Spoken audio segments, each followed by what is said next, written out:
विश्वनाथ भगवान की जय। महान कालेश्वर भगवान की जय। ओमकारेश्वर भगवान की जय। सहस्त्रेश्वर महादेव की जय। कुबेरेश्वर महादेव की जय। हर हर महादेव, हर हर महादेव, हर हर महादेव हर। काशी विश्वनाथ वरदानी त्रिकालदर्शी कैलाशी अविनाशी भगवान शिव, जिनकी पुनीत पावन शिव महापुराण की कथा संपूर्ण विश्व के कल्याण हेतु बाबा देवादिदेव महादेव की कृपा से भाग्य प्राप्त हुआ है। बड़े भाग्यशाली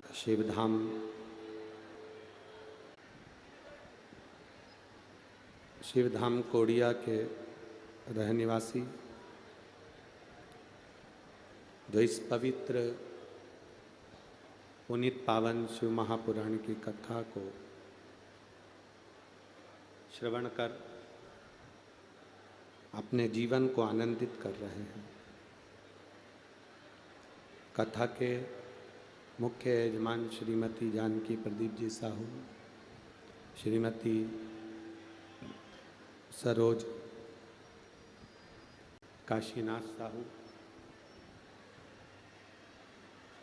शिवधाम कोड़िया। एक बार यजमान परिवार के लिए जोरदार ताली बजाकर स्वागत मंडल अभिनंदन।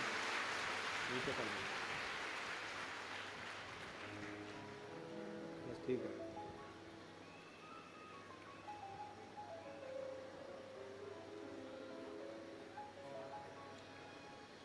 भगवान देवादिदेव महादेव की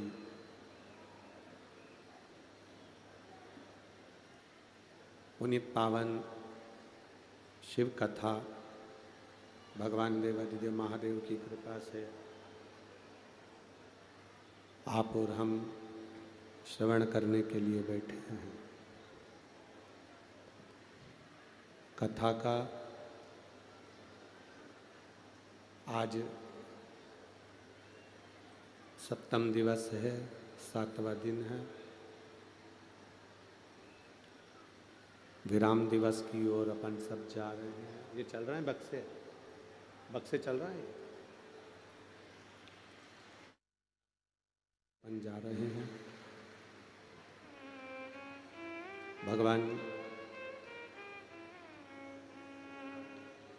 देवादिदेव महादेव की जो पवित्र शिव कथा शिवधाम कोड़िया में श्राद्ध पक्ष के अवसर पर जो चल रही है, गोपितर शिव महापुराण की कथा आज विराम की ओर जा रही है। कहीं ना कहीं भगवान देवादिदेव महादेव की कृपा करुणा, उनकी उदारता, उनकी दया,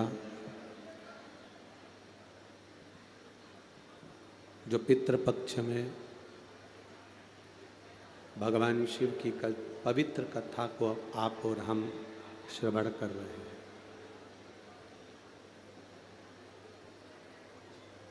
आपको पहले भी कथा में कहा कि मानव का शरीर मिल जाना एक अलग बात है। मनुष्य का शरीर प्राप्त हो जाना एक अलग बात है, और मानव का शरीर प्राप्त करने के बाद में जो भगवान की अविरल भक्ति है उसको धारण करना, उसको प्राप्त करना एक अलग बात है।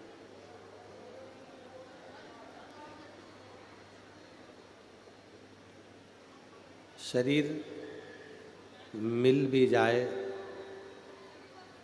मनुष्य का,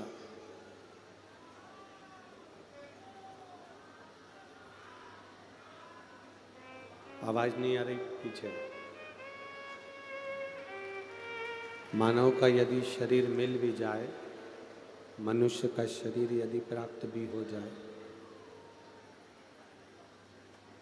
तो भी भगवान की अविरल भक्ति को पाना कठिन है, भगवान के भजन को पाना कठिन है।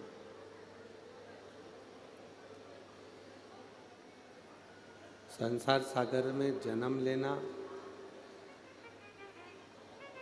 एक सरल है। आप थोड़ा सा कोई अच्छा काम कर देंगे, थोड़ा सा कोई पुण्य का कार्य कर देंगे, थोड़ा सा कोई भगवत कार्य कर देंगे,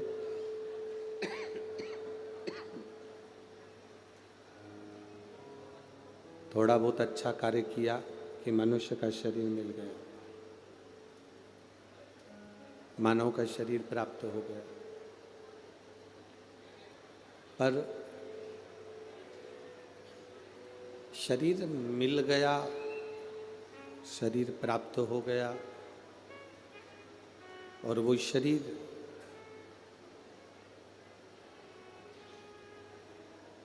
अगर हम भगवत भजन में नहीं लगा पाए, कल भी हम कह के गए थे थोड़ा सेट, वही शरीर हम भगवान के भक्ति में नहीं लगा पाए, वही शरीर हम भगवान के भजन में नहीं लगा पाए, तो फिर यह मनुष्य की देह पाना बेकार। तेरी कृपा बिना न हिले एक भी अणु, लेते हैं श्वास तेरी कृपा से तनो तनो। बखान क्या करूं मैं राखोगे का, चपटी भभूत में खजाना कुबेर का। गंगाधार मुक्ति द्वार ओमकार तू, भोले ओमकार तू। आयो शरण तेरा शंभु तार तार तू। शरीर मिला, उस शरीर का सदुपयोग करें, भगवान देवादिदेव महादेव की भक्ति में शरीर को लगाएं।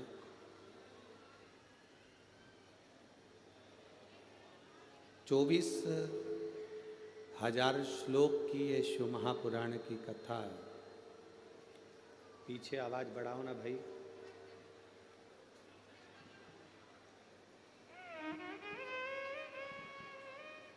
बीच में आवाज आ रही है?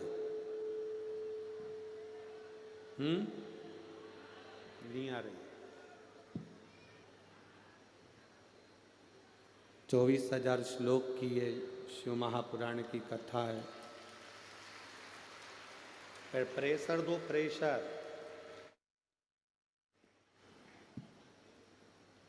24,000 श्लोक की ये शिव महापुराण की कथा है।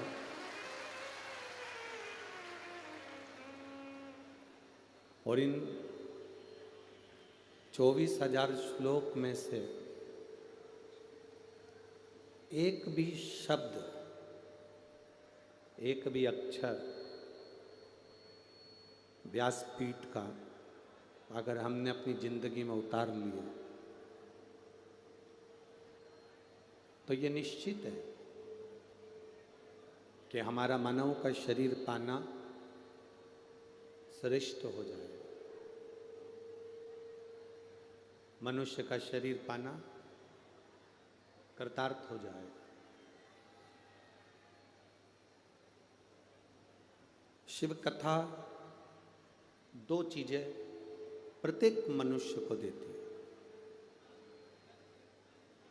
शंकर भगवान की कथा में अगर आप पहुँचे हैं, शिव महापुराण की कथा में अगर आप पहुँचे हैं, तो दो चीज़ें शिव महापुराण प्रत्येक व्यक्ति को, प्रत्येक मनुष्य को, प्रत्येक मानव को प्रदान करती है।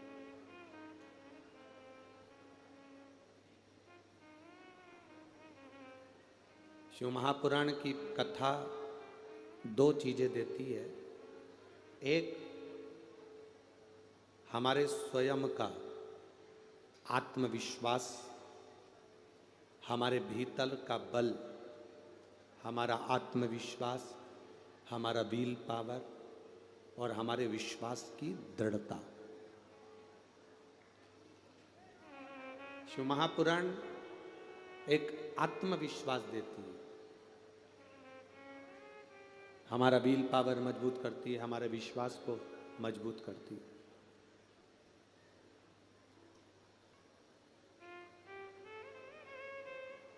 दूसरे नंबर पर शिव महापुराण की कथा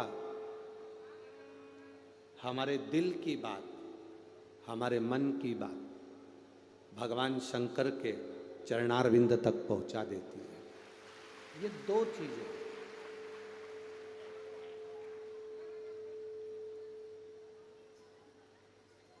एलईडी के कोई तार टूट गए हैं। एलईडी अभी थोड़ी देर में चालू हो जाएगी। आप लोग जब तक माइक की आवाज़ आ रही है उससे कथा श्रवण करें। और एलईडी वालों से निवेदन है, आप शीघ्र एलईडी चालू करें पीछे की।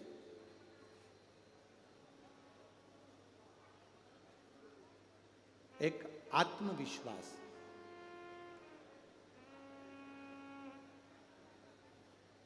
दुनिया का सबसे प्रबल अगर कुछ है तो अपने भीतर का आत्मविश्वास है। अगर हमारे अंदर हमारा विश्वास प्रबल नहीं है तो हम किसी भी कार्य को करेंगे उसमें सफलता नहीं मिलेगी। सफलता की सीढ़ी पर चढ़ना है, सफलता की सीढ़ी पर अगर हमें आगे बढ़ना है, हमें उन्नति की ओर आगे बढ़कर जाना है, तो हमारे विल पावर को, हमारे विश्वास को, हमारे आत्मविश्वास को हमें बढ़ाना पड़ेगा। एक छोटी सी चाय की दुकान खोल लो, एक छोटी सी किराने की दुकान खोल लो, एक छोटी सी कपड़े की दुकान खोल लो। मान लो कपड़े की दुकान खोल ली, चाय की दुकान खोल ली, किराने की दुकान खोल ली। कोई तुमसे कहे कि इतनी छोटी सी दुकान है, इसमें माल नहीं है, छोटी सी दुकान है, चलेगी ना चलेगी, आगे बढ़ेगी ना बढ़ेगी।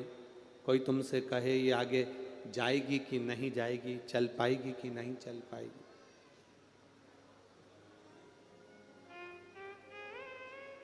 उसे कहना दुकान छोटी है कि बड़ी है उससे मतलब नहीं होता। दुकान में जो बैठा है दुकान चलाने के लिए, उसका विश्वास अगर बहुत प्रबल है, बहुत आत्मविश्वास बहुत प्रबल है, तो छोटी सी दुकान भी चलती है और उसमें भी धन प्राप्त होता है। अपने भीतर के आत्मविश्वास को हम प्रबल क्यों नहीं करते? अपने भीतर के बल को हम क्यों नहीं बढ़ाते?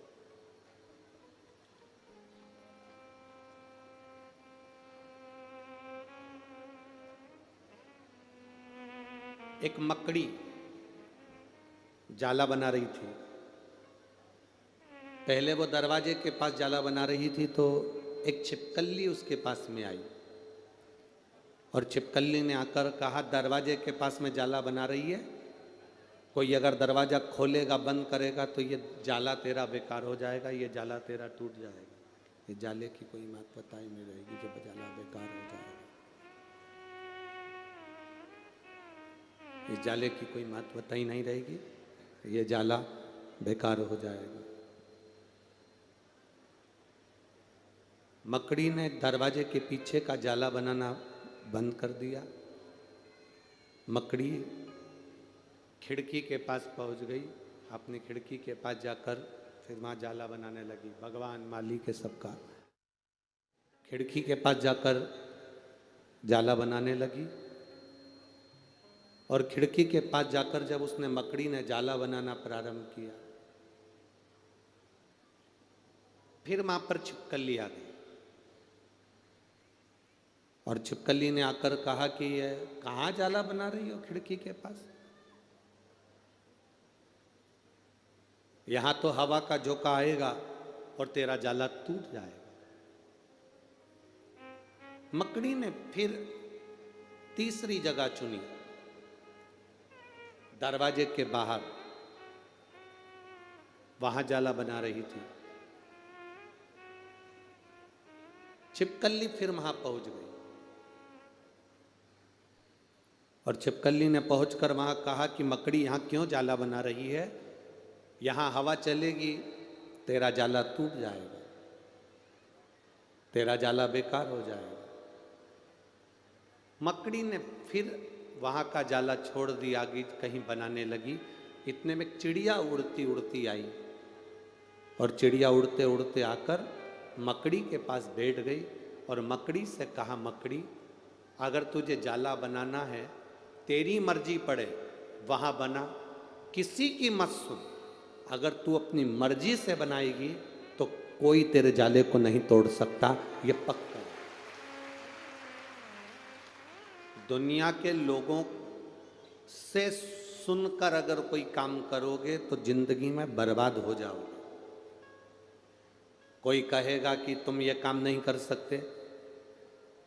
मेरी बेटियां, मेरे बेटे, नवयुवक बेटा बेटियां अगर कोई पढ़ाई करना चाहते हैं और विद्या अध्ययन कर रहे हैं, किसी ने कह दिया तू डॉक्टर की पढ़ाई नहीं कर सकती, किसी ने कह दिया तू इंजीनियर नहीं बन सकता, किसी ने कह दिया तू सीए नहीं बन सकता, किसी ने कह दिया तू आईपीएस ऑफिसर नहीं बन सकता, किसी ने कह दिया तू कलेक्टर एसपी नहीं बन सकता।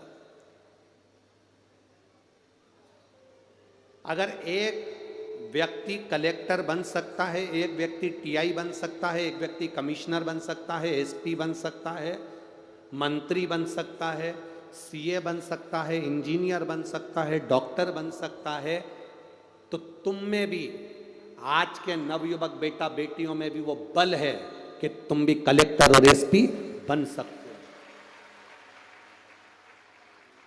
बस तुम्हें अपनी लगन को जगाना, तुम्हें अपने भीतर के विल पावर को जगाना, तुम्हें विद्या के प्रति, पढ़ाई के प्रति इतने जागरूक हो जाना है कि तुम सीए बनोगे, इंजीनियर बनोगे, डॉक्टर बनोगे, कलेक्टर बनोगे। ये पक्का है कि तुम अच्छे पद तक पहुंच सकते।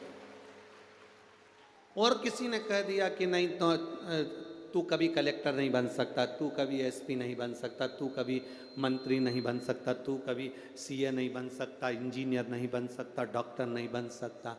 जो तुमसे कहे कि तू नहीं बन सकता, उस समय पर अपने कानों में उंगली डालो और कान बंद करो और भगवान शंकर का नाम लो, श्री शिवाय नमस्तुभ्यम।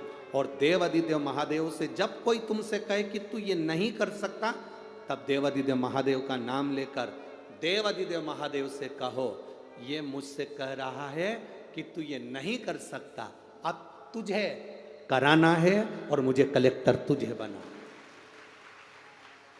अब ये तेरे ऊपर निर्भर है, तेरे ऊपर है।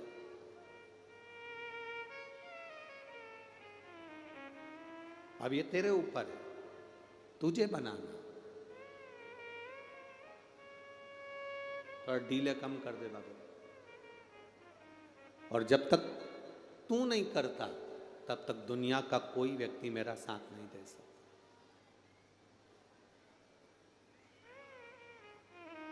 अरे मत बुरे कर्म कर बंदे, वरना पछताएगा। भगवान की आंखों से तू बच नहीं पाएगा, तू बच नहीं पाएगा।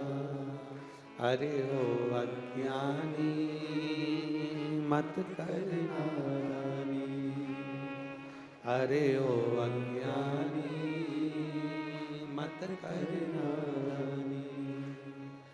तेरे कर्म का फल भी तू ही पाएगा, जैसा किया तूने तेरे आगे आएगा। मत बुरे कर्म कर बंदे, वरना पछताएगा। भगवान की आंखों से तू बच नहीं पाएगा, तू बच नहीं पाएगा। तो अपने कर्म के प्रति तुम जागरूक रहो, अपने कर्म के प्रति तुम प्रबल रहो, अपने कर्म के प्रति तुम प्रखर रहो।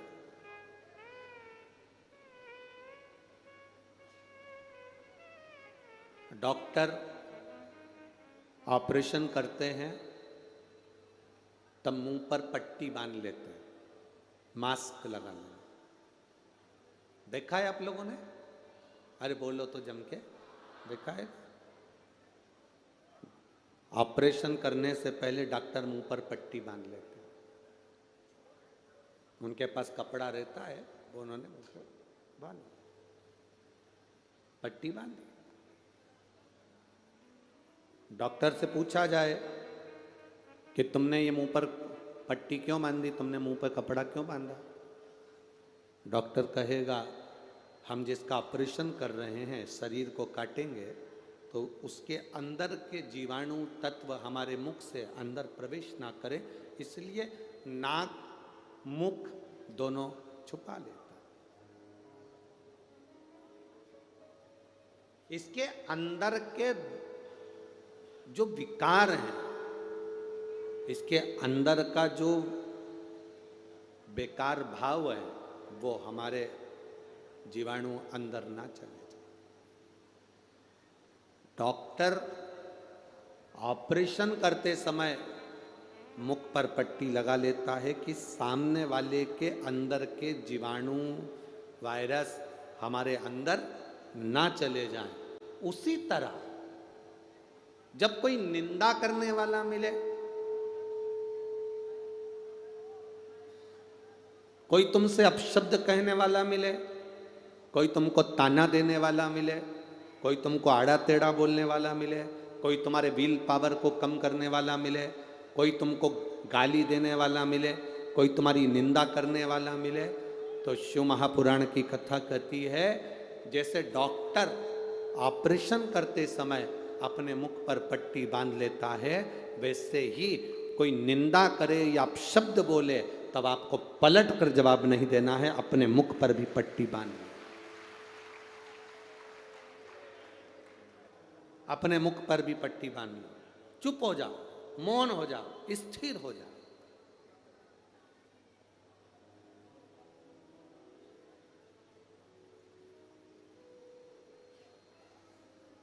निंदा करने वाला पापी होता है कि निंदा सुनने वाला?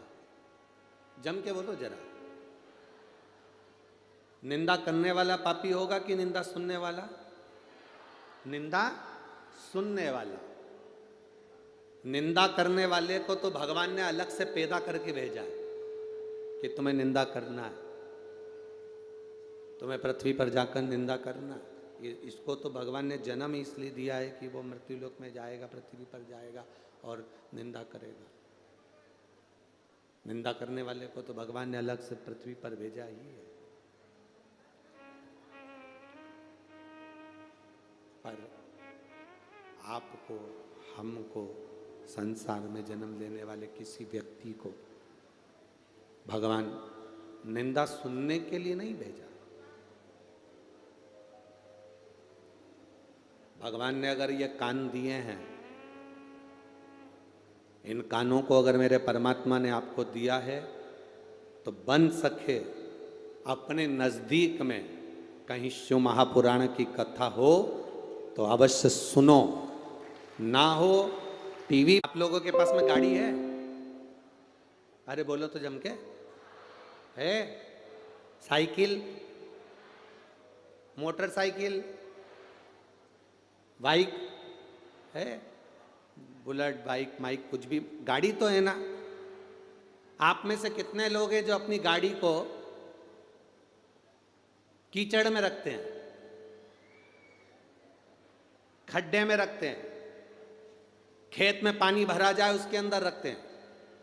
अरे बोलो तो जम के। कोई रखता है? नहीं।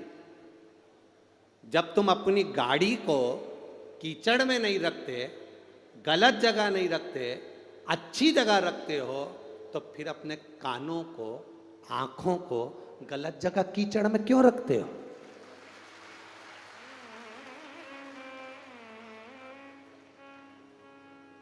एक 60,000 70,000 की गाड़ी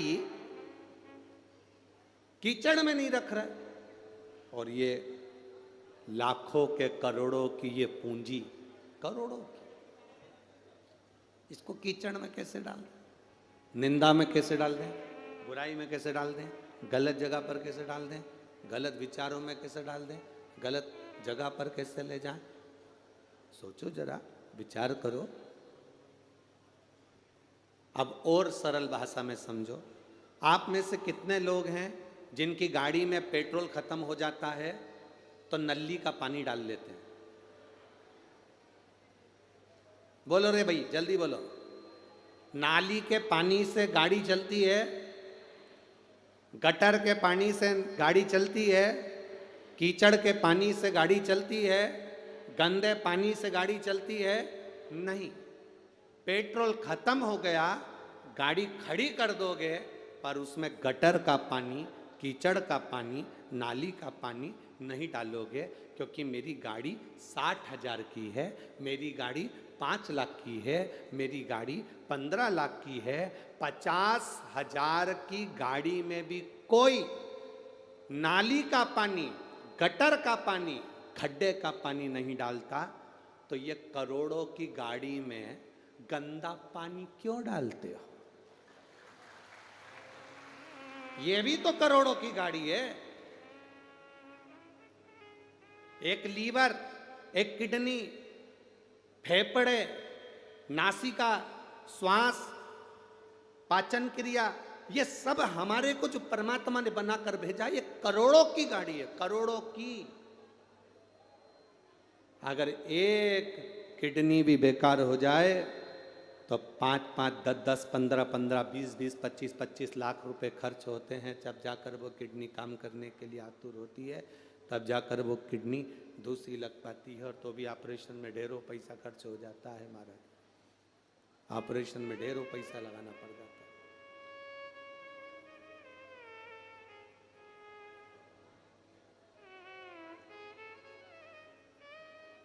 एक किडनी अगर गड़बड़ हो गई, एक लीवर गड़बड़ हो गया, तो लाखों का, करोड़ों का धन हमें लगाना पड़ जाता है। हमें लाखों का धन, करोड़ों का धन वहां लगाना पड़ता है।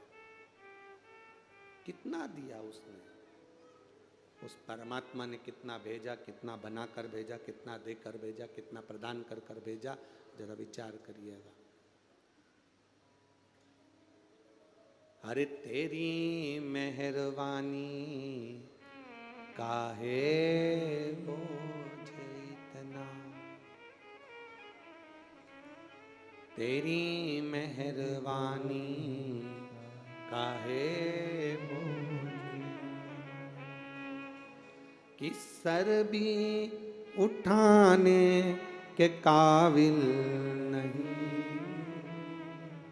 कि सर भी उठाने के काबिल नहीं, मैं आ तो गया हूँ मगर जानता, मैं आ तो गया हूँ मगर जानता, तेरे दर पे आने के काबिल नहीं हूँ, तेरे दर पे आने के काबिल नहीं हूँ, तेरी मेहरबानी काहे बोझ देना, तेरी मेहरबानी कि सर भी उठाने के काबिल नहीं हूँ, कि सर भी उठाने के काबिल नहीं हूँ, मैं आ तो गया हूँ मगर जानता हूँ, मैं आ तो गया हूँ मगर जानता हूँ। बाबा, इतना पापों से घिरा हुआ हूँ, इतने पाप मेरे सिर पर चढ़े हुए हैं, इतना झूठ, इतना प्रपंच, इतना छल, इतनी बेईमानी, इतना अपशब्द अपनी जिंदगी में मैंने कहा, करा, बोला कि ये सर तेरे दर पर अगर गिर गया तो उठा भी नहीं पा रहा हूँ। ये तेरी कृपा फिर भी मुझ पर है, तेरी दया फिर भी मुझ पर, तेरी करुणा फिर भी मुझ पर, तेरी कृपा कम नहीं हुई है, तेरी दया कम नहीं हुई है, तेरी उदारता कम नहीं हुई। मैं आ तो गया हूँ मगर जान तो है, अरे मैं आ तो गया मगर जानता हूँ, तेरे दर पे आने के काबिल नहीं हूँ, तेरे दर पे आने के काबिल नहीं। बाबा, हम आ गए तेरी चौखट पर, तेरे दरवाजे पर ये माना इतने पापों से घिरा हुआ हूं कि तेरे दरवाजे पर पहुंच भी नहीं सकता, पर कोई पुण्य करा होता है।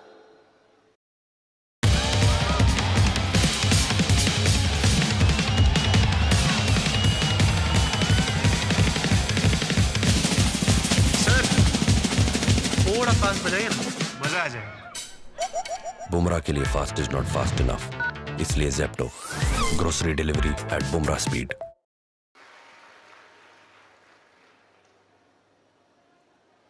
आप जरा विचार करिएगा,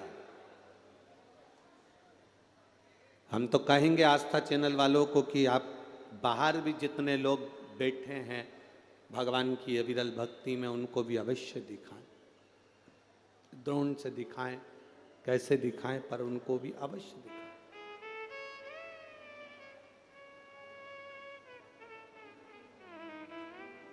हमने इतना पाप कर्म करा होता है, इतना झूठ, इतना प्रपंच, इतना अपशब्द अपने मुख से कहा होता है, उसके बाद भी जरा विचार करना,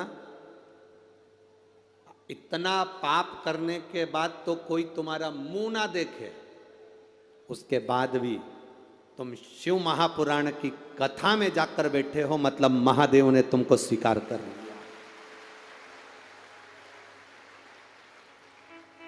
कौन है इसमें से कितने हैं जिन्होंने कभी मोबाइल पर झूठ नहीं बोला? एक नहीं मिलेगा, एक जिसने कभी अपने मोबाइल पे झूठ नहीं बोला। खेत पे था क्या बोला घर पे हूं, दुकान पर था तो क्या घर से निकल रहा हूं, दोस्त से बात कर रहा था, पत्नी ने फोन लगाया कहां हो, बस मंदिर में हूं। कितना झूठ। अब इतने पाप से अपन घिरे हुए हैं, इतना पाप कर्म हमने अपनी जिंदगी में करा, उसके बाद भी अपन यहां तक पहुंचे कि नहीं पहुंचे? मतलब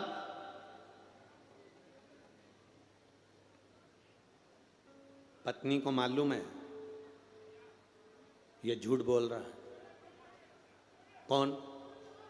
अरे बोलो तो जम के। पत्नी को मालूम है ये झूठ बोल रहा है।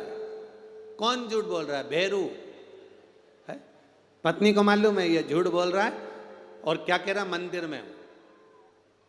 इतने में तो पत्नी ने कहा जरा घंटी बजाकर बताओ मंदिर की। अब पत्नी तो पत्नी है, बहुत बोल्ड है। पत्नी को कभी हल्का मत समझना। सावित्री का पति शांत हो गया था, मर गया था। बड़ के पेड़ के नीचे यमराज उसको लेने के लिए आ गया और सावित्री को छोड़कर यम उसके पति के प्राण लेकर जाने लगा। सावित्री मैया अपने सात्वित्व के बल से, सावित्री अपने सात्वित्व पतिव्रता परमेश्वर के बल से यमराज के पीछे पीछे जाने लगी। यमराज आगे, सावित्री पीछे। यमराज आगे, सावित्री पीछे। यमराज ने पलट कर देखा तो पीछे सावित्री आ रही थी। सावित्री से पूछा, तू मेरे पीछे क्यों आ रही है? मेरे पति सत्यवान को तुम लेकर जा रहे हो, मेरे पति को छोड़ो। यमराज ने कहा, इसका अंतिम क्षण है, मर चुका है, जाओ नीचे उसके शरीर का अंतिम संस्कार करो, नहीं तो कोई जानवर खा जाएगा।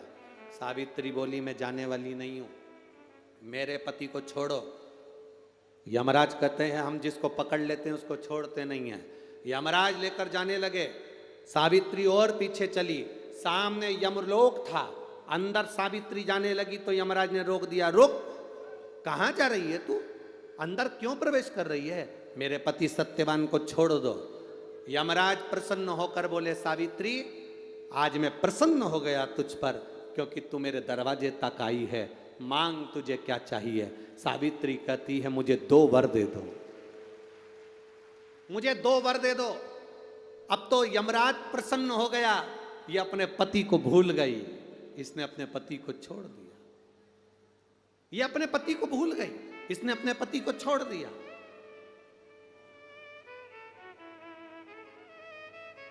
और इसने अपने पति को छोड़ दिया। अब ये कुछ मांगेगी, 2 वर मांगेगी तो मैं इसको 2 वर दे दूंगा। यमराज प्रसन्न हो गए, अपनी पति को छोड़ा इसने। यमराज ने कहा, अपने पति को छोड़कर जो तू 2 मांगेगी मैं दे दूंगा, बस पति मत मांगना। तो सावित्री ने कह दिया, नहीं मांगूंगी पति। ठीक है, मांगो। सावित्री ने कहा, पहला वर दीजिए, मेरे सास ससुर की आंख में रोशनी नहीं है, उनकी आंखों से दिखता नहीं है, बस इतना सा वर दे दो, उनकी आंख की रोशनी आ जाए और वो अपनी गोद में अपने पोते को खिलाएं, बस ऐसा वर दे दीजिए। यमराज प्रसन्न हो गया, इसने पति नहीं मांगा, तथास्तु। अब यमराज ने कहा, दूसरा वर मांगो। सावित्री बोली, दूसरा वर दे दीजिए, मेरे सास ससुर आज तक कोई तीर्थ करने नहीं गए, मेरे सास ससुर का जो बेटा है वो उनको तीर्थ कराए, बस ये व्रत दे दो। यमराज ने कहा, इसने अपने पति को नहीं मांगा, तथास्तु। अब यमराज ने कहा, जा। सावित्री के कहां जाऊं? आपने कहा था मेरे सास ससुर जब आंखों से रोशनी पाएं अपने पोते को खिलाएं। पति तुम ले जाओगे तो पोता आएगा कहां से? पति तुम ले जाओगे, पोता कहां से आएगा? और यदि मेरे सास ससुर के बेटे उसको तीर्थ कराएं तो मेरा पति अगर तुम ले जाओगे तो उनका बेटा ही तो है, तीर्थ कराएगा कौन? यमराज प्रसन्न हो गया, उसने उस सत्यवान को वापिस लौटा दिया। वो सत्यवान सावित्री है।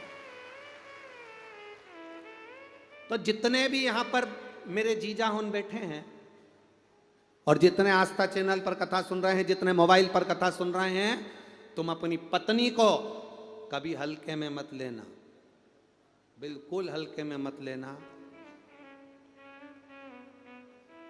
तुमसे ज्यादा बल व्रत का, उपास का, भजन का ज्यादा बल, तुमसे ज्यादा बल इनके पास रहता है।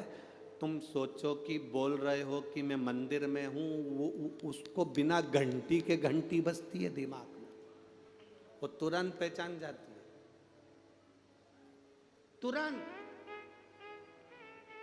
अपने पति को धर्म पत्नी अच्छे से जानती है कि ये झूठ बोल रहा है, ये गलत बोल रहा है, तो भी वो उसको स्वीकार करती है। उसी तरह परमात्मा को मालूम है कि ये झूठ बोल रहा है, उसके बाद भी वो स्वीकार कर कर यहां तक बुला देता है, ये उसको मालूम है।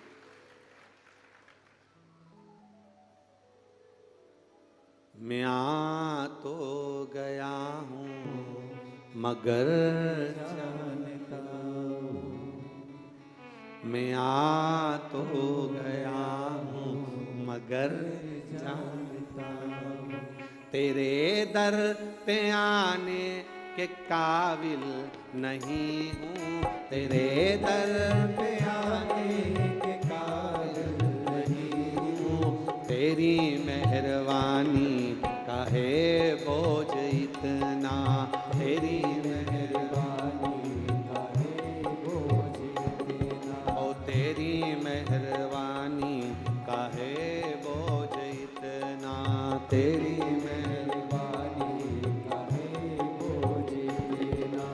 सर भी उठाने के काबिल नहीं हूँ, कि सर भी झुकाने के काबिल नहीं हूँ, आ तो गया हूँ मगर जानता हूँ, आ तो गया हूँ मगर जानता हूँ, मैं आ तो गया हूँ मगर जानता हूँ, मैं आ तो गया हूँ तेरे दर पे आने के काबिल नहीं, तेरे दर पे आने के काबिल नहीं हूँ, तेरी मेहरबानी का है बोझ इतना, तेरी मेहरबानी का है बोझ इतना, ओ तेरी मेहरबानी का है बोझ इतना, तेरी मेहरबानी का है बोझ इतना।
भले।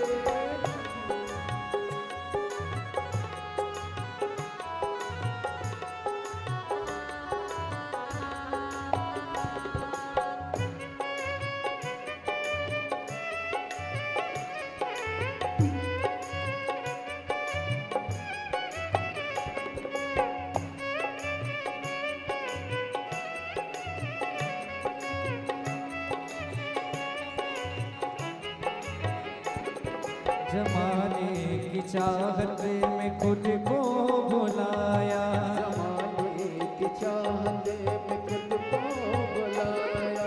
ऋषियों ने संतों ने कितना समझाया, ऋषियों ने संतों ने कितना समझाया। गुनाहगार हूँ मैं सजा वारे तेरा, गुनाहगार हूँ मैं सजा वारे तेरा। मेरी मेहरबानी कहे बोझ तेरा, तेरी मेहरबानी काहे बोझ तेरा। तुम्हें मुँह दिखाने के काबिल नहीं हूँ, तुम्हें मुँह दिखाने के काबिल नहीं हूँ। मैं आ तो गया हूँ मगर जानता हूँ, मैं आ तो गया हूँ मगर जानता हूँ। तेरे दर पे आने के काबिल नहीं हूँ, तेरे दर पे आने के काबिल नहीं हूँ। तेरी मेहरबानी कहे होगी ना, तेरी मेहरबानी काहे बोझ तेरा।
तमन्ना यही है कि सर को झुका लो, तमन्ना यही है कि सर को झुका लूं। तेरा दीद एक बार जी भर के पालो, तेरा वीर एक बार जी भर के पालो। सिवा दिल के टुकड़े ये मेरे दादा, सिवा दिल के टुकड़े ये मेरा दादा। तेरी मेहरबानी कहे बोझ तेरा, तेरी मेहरबानी काहे बोझ तेरा। मैं कुछ भी चढ़ाने के काबिल नहीं हूँ, मैं कुछ भी चढ़ाने के काबिल नहीं हूँ। मैं आ तो गया हूँ मगर जानता हूँ, मैं आ तो गया हूँ मगर जानता हूँ। तेरे दर पे आने के काबिल नहीं हूँ, तेरे दर पे आने के काबिल नहीं हूँ। तेरी मेहरबानी काहे बोझ तेरा। तेरी मेहरबानी काहे बोझ तेरा। ओ तेरी मेहरबानी काहे बोझ इतना। तेरी मेहरबानी काहे बोझ तेरा। सर भी उठाने के काबिल नहीं हूँ, मैं सर भी उठा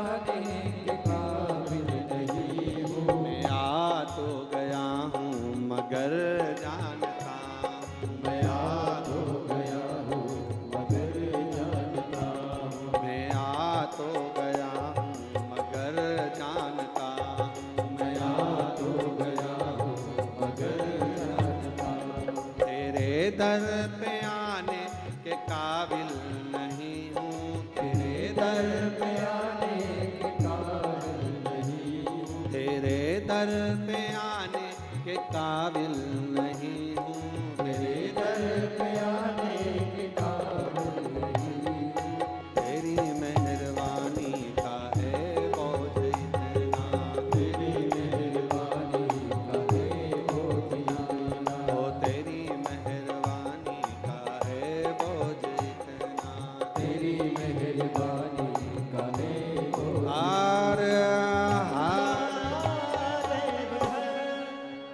बड़े भाव से आनंद से आज कथा का विराम दिवस है।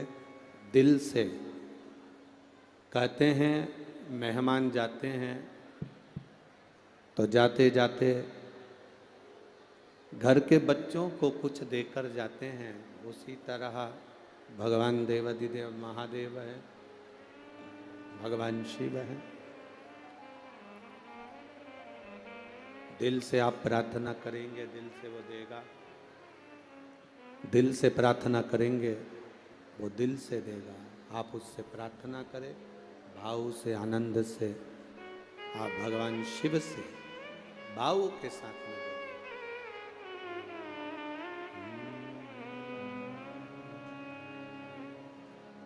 श्री शिवाय नमस्तु, श्री शिवाय नमस्तु,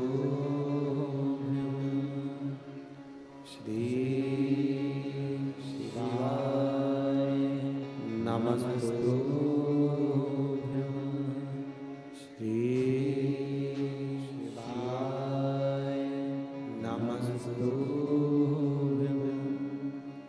श्री शिवाय नमस्तु।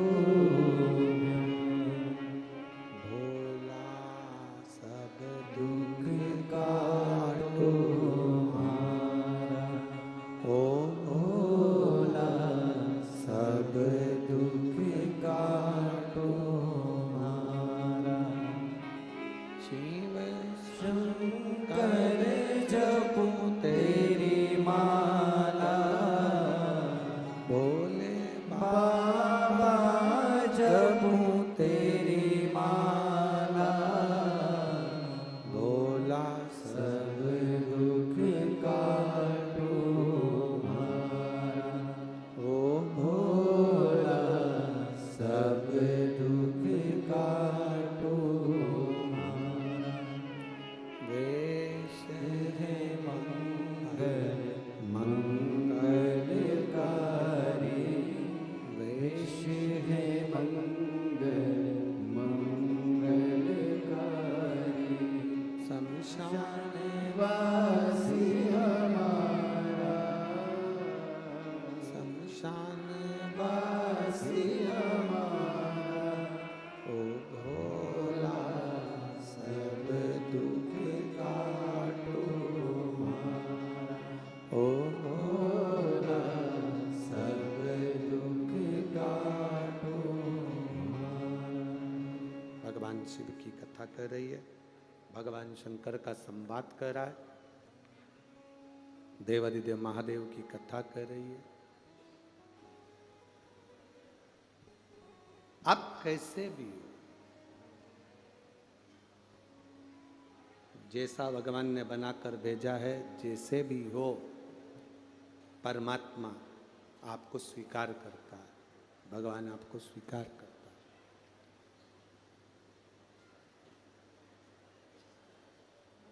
कोई कहे ये पापी है, ये गलत है, कोई कहे ये पापी है, ये ऐसा है, वो वैसा है, इसकी मुक्ति कैसे होगी? शिव महापुराण की कथा कहती है कोई कैसा भी रहे, बच्चा चाहे गोबर में गिर जाए, कीचड़ में गिर जाए, दूसरे भले उसको हाथ ना लगाएं, पर माँ और बाप हाथ लगाएंगे कि नहीं लगाएंगे? अरे बोलो तो जम के, लगाएंगे ना। तुम चाहे झूठ बोल रहे हो, चाहे कपट कर रहे हो, चाहे बेईमानी कर रहे हो, चाहे प्रपंच कर रहे हो, चाहे कितने भी गलत क्यों ना हो गए, उसके बाद भी अगर आप देव अधिदेव महादेव को एक लोटा जल चढ़ा रहे हो तो मेरा महादेव तुमको गले से जरूर लगाएगा, ये पक्का, निश्चित।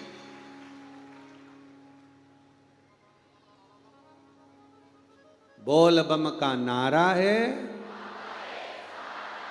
वो गले से जरूर लगा। 16 श्राद्ध की कथा में हमने आप लोगों से कहा था कि अपने अपने पूर्वजों का, पितरों का फोटो लेकर आना, कथा में उनको कथा सुनाना। लायो, ऊंचा करो जरा, सब पंडाल में, पीछे वाले भी, आगे वाले भी, सब।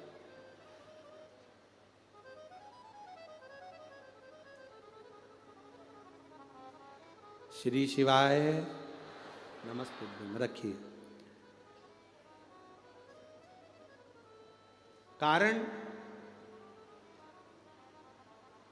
नहीं लेकर आए तो भी आप कथा सुनने अपने घर से तो आए हो। जितनी जगह पर आस्था चैनल पर ये शिव महापुराण की कथा, गो पितर शिव महापुराण की कथा श्राद्ध पक्ष में चल रही है। कल कथा का विराम तो आज हो जाएगा, कल श्राद्ध का विराम हो जाएगा।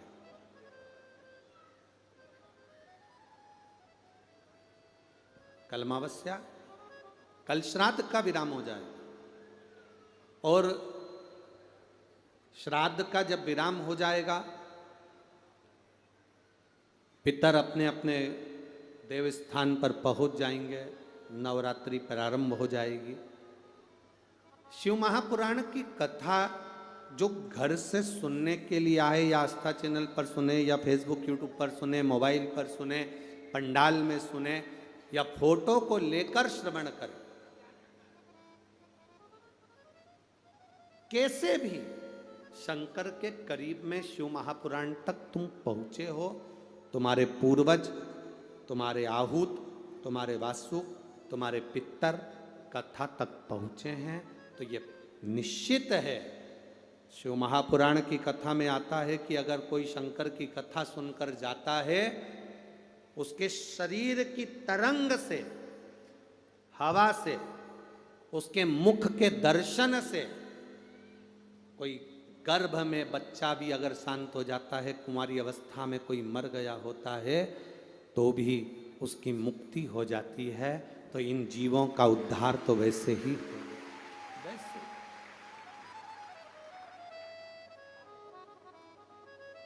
माता पिता की निगाह में, माता पिता की दृष्टि में, माता पिता के सामने, माता पिता के सम्मुख में बेटा भले कीचड़ में गिरा हो, चाहे बेटा गंदगी में गिरा हो, पर माँ बाप उसको गले से लगा लेते हैं। माता पिता उसको गले से लगा लेते हैं, कैसा भी है। भोलेनाथ एक लोटा जल चढ़ाने वाला चाहे कैसा भी हो, मेरा महादेव उसको अपने गले से लगा लेता है, उसको डूबने नहीं देता, उसको डूबने नहीं देता। पत्र उन बहुत सारे आए हैं। एक पत्र में मधु देवी, मेरे पति का नाम सुनील शाह, मैं बापू नगर खुर्सीपार भिलाई में रहने वाली हूँ। कहीं बैठी हैं? बैठी हो तो हाथ हिला सकती हैं। आप ही हैं? दोनों हाथ हिला दो एक बार ऐसे। हाँ, वापिस एक बार हाथ हिलाइए। मधु देवी, मेरे पति का नाम सुनील शाह, मैं बापू नगर खुर्सीपार भिलाई में रहने वाली हूँ। गुरुजी, मेरी बहन के दामाद को गले में गांठ हो गई, गले में गठान हो गई। बिहार के बहुत सारे डॉक्टरों को उन्होंने दिखाया, लेकिन सभी डॉक्टरों ने उसे बड़ी बीमारी बताई, और वो धीरे धीरे गठान बढ़ने लगी, बीमारी बढ़ने लगी। डॉक्टर के हिसाब से वो बहुत बड़ी बीमारी थी, बड़ी बीमारी के घेरे में वो आ गए थे, और गले में जो गठान थी वो बढ़ती जा रही थी। तब मैंने उनको यहाँ बुलाया और बुलाकर भिलाई के डॉक्टरों को दिखाया, तो उन्होंने भी इनको गले में गठान बताई और बड़ी बीमारी बताई, कैंसर जैसा रोग उनको बताया। अब करें तो करें क्या गुरुजी? तब मैंने उनसे कहा एक काम करते हैं, सीहोर चलते हैं, वहाँ से रुद्राक्ष लेकर आते हैं, उस रुद्राक्ष को पानी में गलाएंगे, शिव जी को चढ़ाएंगे और उस पानी को अपन पिएंगे। वैसा कि वैसा ही क्रम चालू करा। डॉक्टरों का इलाज, डॉक्टर कहने लगे ऑपरेशन करना पड़ेगा, गठान निकल जाएगी, गला और मुंह को थोड़ा सा काटा जाएगा, पर इनकी आवाज़ की गारंटी नहीं है कि ये बोल पाएंगे कि नहीं बोल पाएंगे। गुरुदेव अब ऑपरेशन कराएं तो कराएं कैसे, क्योंकि मुंह की आवाज़ पूरी जा रही है। तब शिवजी पर 1 लोटा जल चढ़ाना प्रारंभ करा। शंकर जी को रुद्राक्ष का जल शंकर भगवान पर चढ़ाकर वो पिलाना प्रारंभ करा। बाबा की कृपा से गांठ गलते गलते चने की आकृति की हो गई, चने से एक साबूदाने की आकृति की हो गई, और गुरुदेव बाबा की कृपा से उनका ऑपरेशन नहीं कराना पड़ा और बीमारी भी धीरे धीरे ठीक हो रही। ये शिव तत्व है, ये शंकर। एक बार दोनों हाथ हिला दो वापिस, हर हर महादेव। बैठिए। शिव तत्व की प्राप्ति इसी को कहते हैं। इसको थोड़ा ऊंचा करना होगा। शिव तत्व की प्राप्ति इसी को कहते हैं। महाराज भगवान ओखड़ी की प्राप्ति इसी को कहते हैं। शिव सहज नहीं है।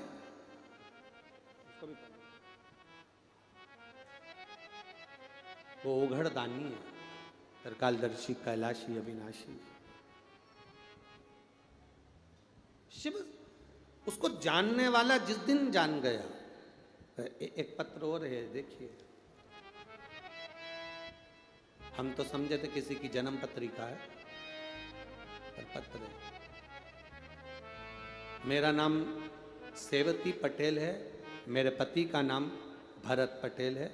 मैं ग्राम नंदनी खुंदिनी जिला दुर्ग की रहने वाली हूँ। नंदनी खुंदनी, ठीक है, ऐसा ही है ना? हाँ, बस समझ गए ना तुम लोग? आओ। जिला दुर्ग की रहने वाली। गुरुजी मैं बाबा की महिमा का क्या वर्णन करूं। मेरा मोबाइल नंबर ये है। दिनांक 21 अप्रैल 2022 को परिवार में शादी का कार्यक्रम था, जिसमें चलते रात्रि को 9 बजे भोजन करके आ रहे थे। मेरा बड़ा बेटा ओम पटेल, उम्र 16 साल। कहीं बैठे हैं ओम पटेल? उम्र 16 साल। कहीं बैठे हो तो हाथ हिला सकते हैं। मेरा बड़ा बेटा ओम पटेल, उम्र 16 साल, रात्रि को घर आ रहा था। रास्ते में कोई नहीं था। दूसरे मोहल्ले में भी शादी हो रही थी। शादी में आए बाराती किसी व्यक्ति से झगड़ा कर लिए और हमारे मोहल्ले में आ गए, जहाँ से मेरा बेटा आ रहा था। गुरुजी बारातियों ने मेरे बेटे से पूछा तुम कहाँ रहते हो, तो उसने बताया, और बताते से ही मेरे बेटे को मारना प्रारंभ कर दिया। डंडे से मारा, मारते मारते उसको खींचकर दीवार के पास में रह गए और चक्कू से वार करना प्रारंभ कर दिया। 20 मीटर की दूरी तक उसको घसेट कर चक्कू से वार करते करते उसकी आंतड़ियां बाहर कर दी और पूरा शरीर चक्कू से लहूलुहान कर दिया। किसी को मालूम नहीं पड़ा, बेटा पड़ा हुआ था। किसी की दृष्टि गई, वहाँ से आने वाले ने खबर करी, तब हमारे बेटे को लेकर हम डॉक्टर के पास लेकर गए। तब तक डॉक्टर ने कह दिया था कि इसमें अब कुछ बचा नहीं है। मेरा बेटा जिस जगह से हम उसको लेकर हमारे घर तक आए, घर पर आते से ही मेरा बेटा वहाँ से मूर्छा में चले गया। उसका होश नहीं था। मेरे पति रोने लगे, आंखों में जल भर गया पूरे परिवार का। हम उसको हॉस्पिटल लेकर गए। डॉक्टर ने कहा बचना तो मुश्किल है। इतने में मेरे बेटे ने बस एक बार कहा पानी। मुझे याद आया कि शंकर जी पे चढ़ा हुआ अगर जल दे दूंगी तो हो सकता है मेरा बेटा बच जाए। मैं तुरंत मंदिर गई, शिवजी पर जल चढ़ाकर 2 बूंद मेरे बेटे के मुख में दी और बेटे को हॉस्पिटल में ऑपरेशन के लिए अंदर लेकर जाने लगे। पर्चे पर हमारा साइन करवा लिया, क्योंकि इसकी उम्मीद नहीं है कि ये बच पाएगा। कह दिया अगर ये बच्चा 3 घंटे के अंदर अगर होश आ गया तो ठीक है, नहीं तो इस बॉडी को आप ले जाना। गुरुदेव पानी तो मुख में दिया पर पानी पूरा बाहर निकल गया। मैंने भी भगवान शंकर से कहा मेरा बेटा मर नहीं सकता, आप संभालना। बाबा की कृपा से ऑपरेशन चालू हुआ। जितनी आंतें उसकी बाहर निकली थी उनको अंदर करा गया। खून लगातार बहता रहा और खून देने वालों ने डोनेट खून भी करा और बाबा की कृपा से 15 दिन तक तो होश नहीं आया, पर एक दिन एक बेलपत्र बेटे के पलंग पर ले जाकर रख दी और बाबा की कृपा से मेरा बेटा होश में आया और ठीक हुआ। शिव तत्व की प्राप्ति। गुरुजी मेरा बेटा अब ठीक है, मैं उसको यहाँ लेकर आई हूँ। मैं चाहती हूँ मेरे बेटे को आप आशीर्वाद दें। कहीं हैं क्या? हाथ हिलाओ अगर कहीं। आप ही हैं? बेटा आया है साथ में? नहीं आया? ठीक है, बैठिए। श्री शिवाय नमस्तुभ्यम। बैठिए। बेटा आया है इनका? नहीं आया ना? ठीक है, बैठिए। श्री शिवाय नमस्तुभ्यम। शिव तत्व की प्राप्ति हो। अरे खाली ना जाता कोई दर से तुम्हारे, खाली ना जाता दर से तुम्हारे, मैं भी खड़ी हूँ नंदी बाहे फसाए, अपने हृदय से लगा लो गिरा जा रहा हूँ, उठा लो भोले अपने दर से अब तो ना टालो, गिरी जा रही हूँ, उठा लो। तुम जैसे हो, झूठ बोला, पाप किया, गलत काम किया, गलत विचार रखे, गलत सोच रखी, गलत दृष्टि रखी, तुम जैसे हो, जैसे हो मेरे बाबा के हो, जैसे भी हो मेरे शिव के हो। तुम उसके दरवाजे पर जाना मत छोड़ना, तुम उसकी चौखट तक जाना मत छोड़ना, तुम उसके मंदिर जाना मत छोड़ना। वो तुम्हारी विपदा की घड़ी में, दुख की घड़ी में तुम्हारे पास आना नहीं छोड़ेगा। वो दुख में तुम्हारे पास आना नहीं छोड़ेगा। तेरे मंदिर में आना मेरा काम है, मेरी बिगड़ी बनाना तेरा काम है।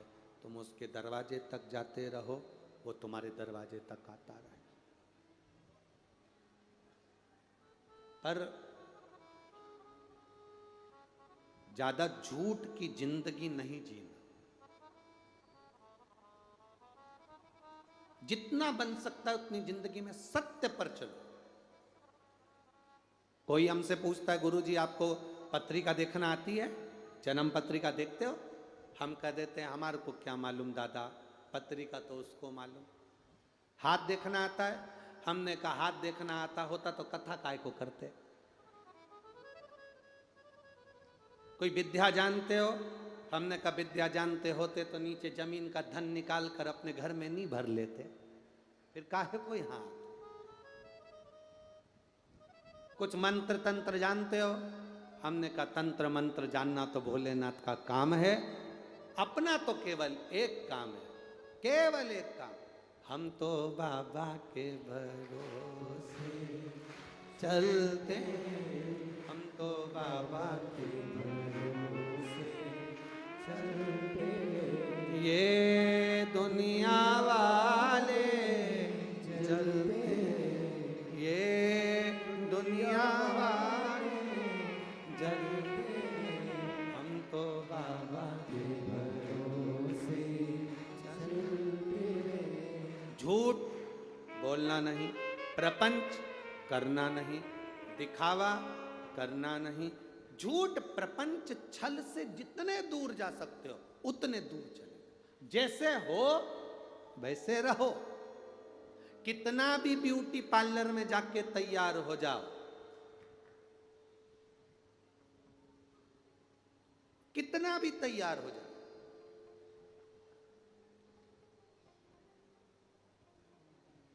बीमे वाले बीमा तुम्हारे पार्लर को देखकर नहीं करेंगे।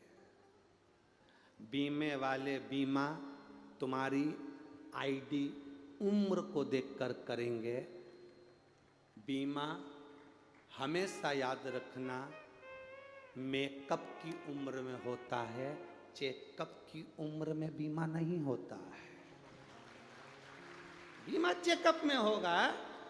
कोई मर रहा है उसका बीमा करके बताओ, बीमा कंपनी कह देगी हम ही लूट जाएंगे, काय को बीमा करेंगे। कहां? भगवान तुम्हारे मेकअप को नहीं देखता, भगवान तुम्हारे भीतर के भाव को देखता है। तुम्हारे अंदर जो विश्वास, जो दृढ़ता तुम्हारे अंदर है, मेरा बाबा वो देखता है। एक ने लिखा,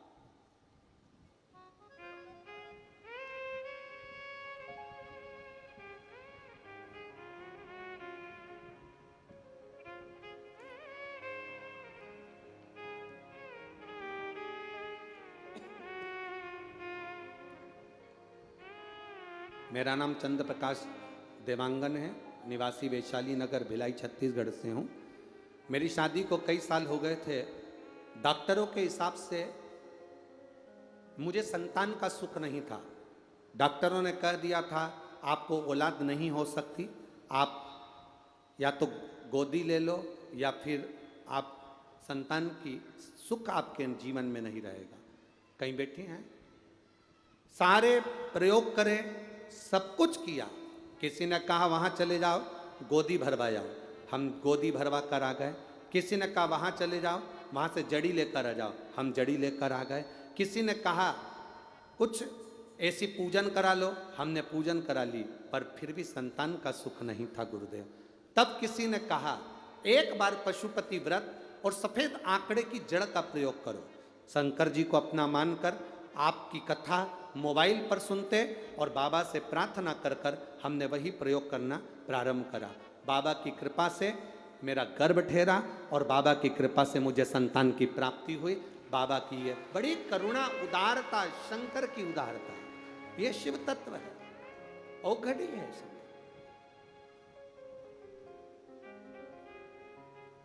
एक भरोसा, एक दृढ़ता, एक विश्वास आपके भीतर प्रकट हो।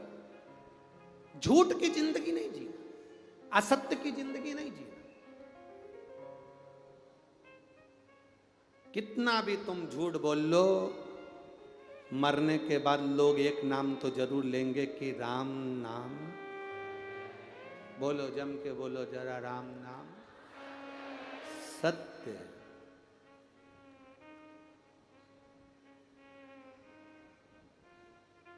मुर्दे को लेकर जाते हैं, 3 चीजें उसके ऊपर फेंकते हैं, फूल, मखाना, पैसा।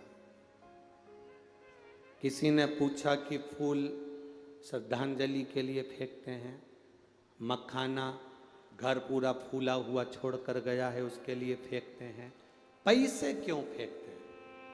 हमने कहा पैसे इसलिए फेंकते हैं, पूरी जिंदगी जोड़ जोड़ के मर गया, अब तेरे बाप में दम हो तो उठा के बता दे। उठा, छाती पे पड़ा 1 का कल्लार, उठा लेगा? पड़ा पड़ा। ये घर में जो बुजुर्गों के फोटो लगे रहते हैं ना, घर में जो पितरों के फोटो लगे रहते हैं, बुजुर्गों के फोटो लगे रहते हैं, जो मर गए उनके फोटो लगे रहते हैं, वो हमको प्रेरणा देते हैं। हम भी जोड़ जोड़ कर चले गए, आखिरी में दीवार पर टंग गए।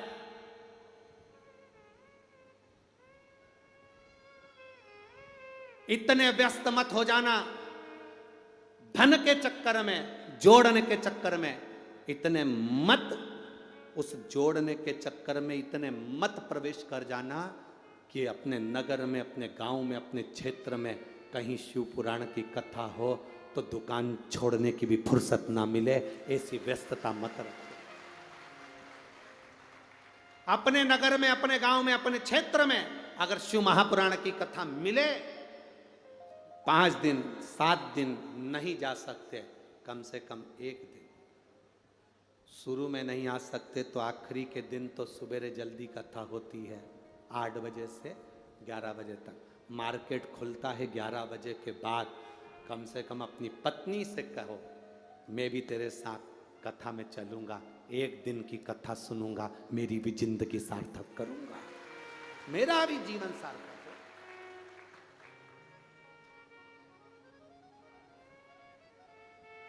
जब शंकर पार्वती जी से कह सकते हैं कि हे पार्वती, एक दिन वो भोले भंडारी बनकर सुंदर नारी, कहा था शिव जी ने पार्वती से, पार्वती से बोले मैं भी चलूंगा तेरे साथ राधा संग श्याम नाचे, मैं भी नाचूंगा तेरे साथ में। शंकर भगवान पार्वती से कह सकते हैं कि मैं चलूं ब्रज की रज में, अगर भगवान कृष्ण प्रगटे हैं ब्रज की रज में, अगर मेरा कन्हैया आया है तो मैं भी दर्शन करने के लिए जाऊंगा। बस आपके भीतर भी यह भाव होना चाहिए। अपने नगर में अगर शिव महापुराण की कथा है, कुबेरेश्वर धाम से भोले बाबा खुद शिव पुराण के रूप में आए हैं, तो मैं भी दर्शन करने के लिए जाऊंगा, मैं भी दर्शन के लिए।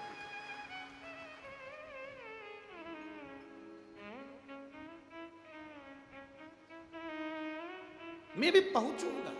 एक ब्रज की रज में, मथुरा ब्रज 84 कोस में, ब्रज की रज में कोसी कला के अंदर, मथुरा के पास में कोसी कला, ये ब्रज की रज में आता है। क्यों? मथुरा में छोटी छोटी गलियां हैं तो बड़ी बड़ी कथाएं करना बड़ा मुश्किल हो जाता है।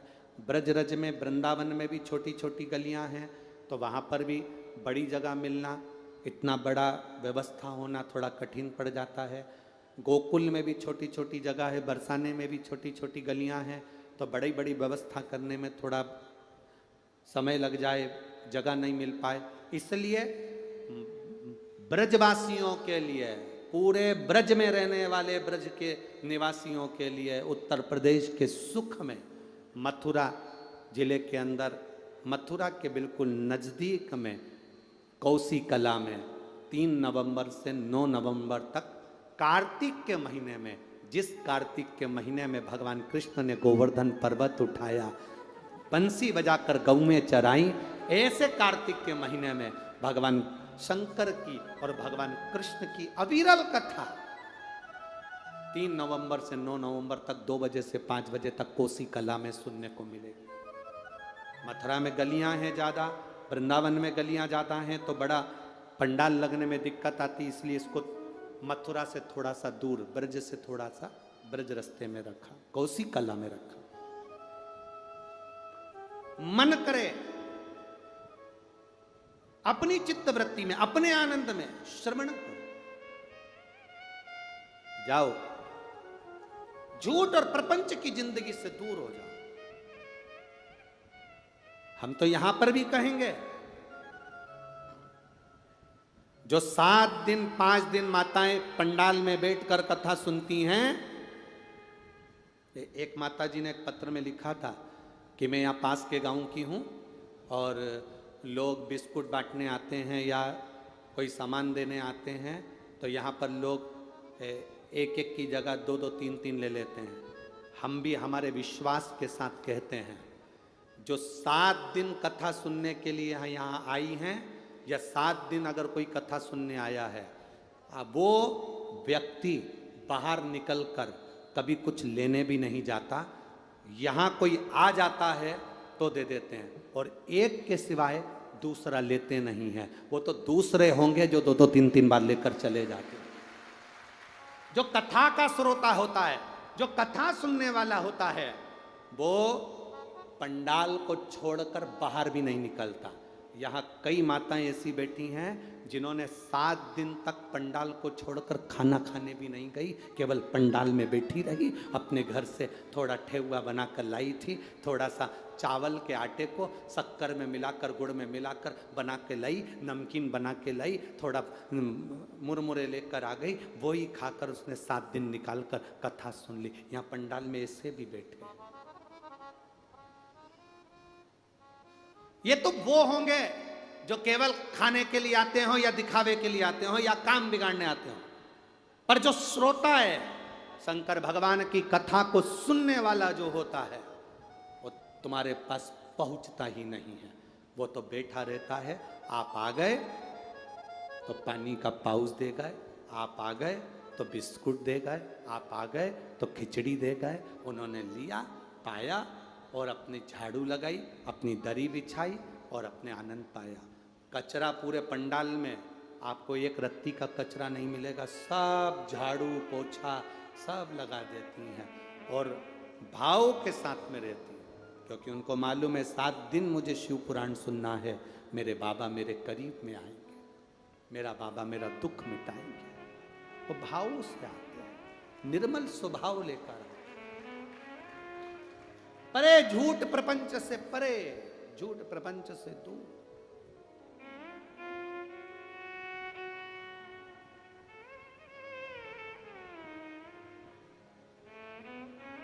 अच्छा किया आपने, बाबा अच्छा देने वाला। एक बार माता पार्वती जी को लेकर भगवान देवाधिदेव महादेव भ्रमण के लिए गए।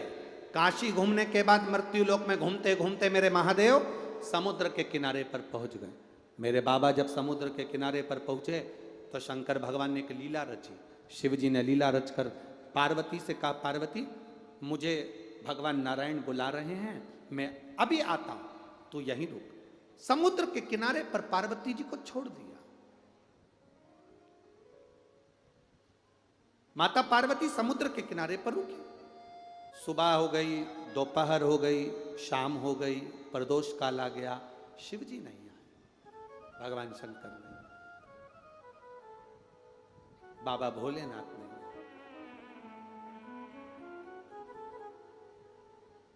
इंतजार कर रही है मां।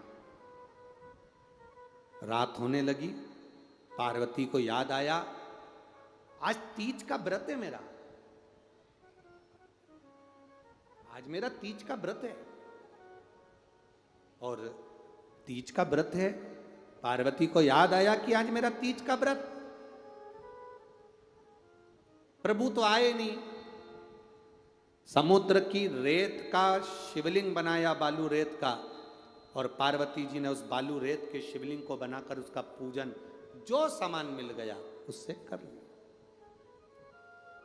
जो मिला उससे वो पूजन कर रहे।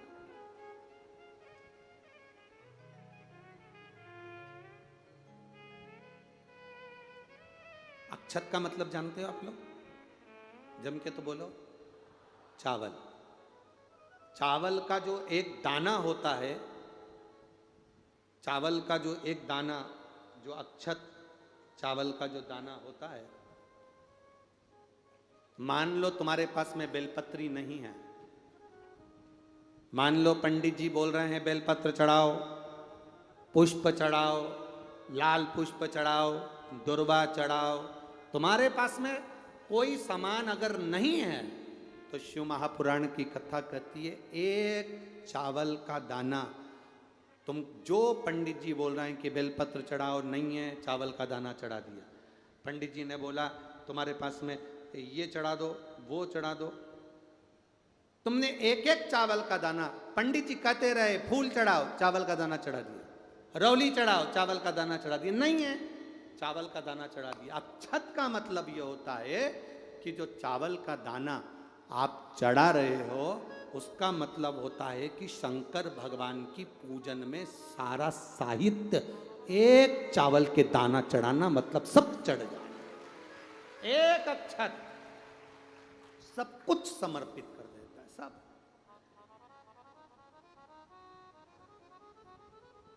एक चावल का दाना शिव जी को समर्पित करा, सब समर्पित, सब कुछ।